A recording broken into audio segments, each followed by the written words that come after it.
Writers ఉండేవారు. But అదంతా కూడా ఇప్పుడు ఆగిపోయింది. అనురాగ్ కశ్యప్ గారు కూడా రైటర్ అనేసి యాక్టర్ అయిపోయాడు. సో అదంతా అంటే కంప్లీట్గా షట్ డౌన్ అయిపోయిన పరిస్థితి ఉంది ఆ ఇంటెన్స్ రైటింగ్ అనేది. సో అది ఆ ఫీలింగ్ అనేది ఉందా? మీరు కూడా ఒక ఇంటెన్స్ రైటింగ్ డైరెక్షన్ చేశారు కదా. కరెక్ట్ అండి.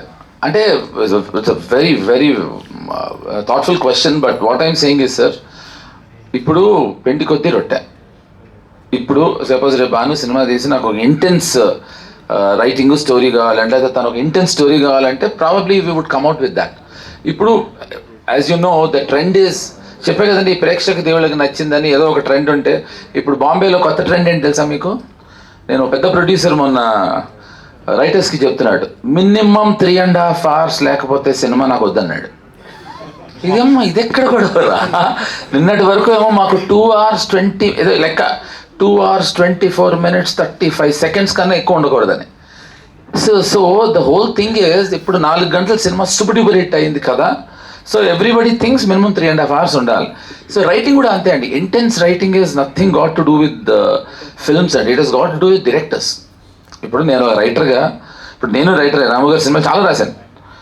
ఒక రైటర్గా director has to ask me అండి, ఒక ఇంటెన్స్గా నాకు ఇంటెన్సిటీతో ఉండే, ఇప్పుడు వాళ్ళకి కావాలి అన్నప్పుడు వాళ్ళు వస్తారండి. అనురాగ్నే నేను వాడికి చెప్తానండి, నా దగ్గర కూడా అసిస్టెంట్ అండి వాడు, ఖచ్చితంగా వాడిని యాక్టర్ అయ్యి తప్పైందని మీరు అన్నారని వాడికి చెప్తానండి. దురంధర్ చూసిన తర్వాత మీకు పాత రోజులు అంటే మీ రోజుల్లో చేసిన వర్క్ అదంతా గుర్తుంది. వర్మ గారు అంటే ఇస్తున్నారు కాదండి, అసలు ఆ అవకాశం ఆదిత్యధర్ గారు ఇవ్వట్లేదు. నేను సత్యనే తీసాను ఆయనే అంటున్నారు.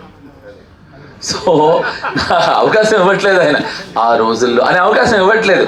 ఆ రోజుల్లో కూడా ఈ రోజుల్లాగా ఆ రోజులతో తీసిందే ఈరోజు తీసానని ఆయనే అన్నప్పుడు, సో యూ ఫీల్ హ్యాపీ అండి. అండ్ ఇప్పుడు your work, if someone recognizes your work, అంతకు మించి క్రెడిట్ ఉండదండి. ఇప్పుడు ఇందాక భాను చెప్పినట్టు నాకు ఈ సినిమా తర్వాత ధర్మ అనుకోవాలని, లేదా పవన్ చెప్పినట్టు, కశ్యప్ చెప్పినట్టు, it's someone is remembering your work. I think that itself is a great compliment అండి. All the best sir. Thank you sir. Thank you అండి. జేడీ గారు సార్.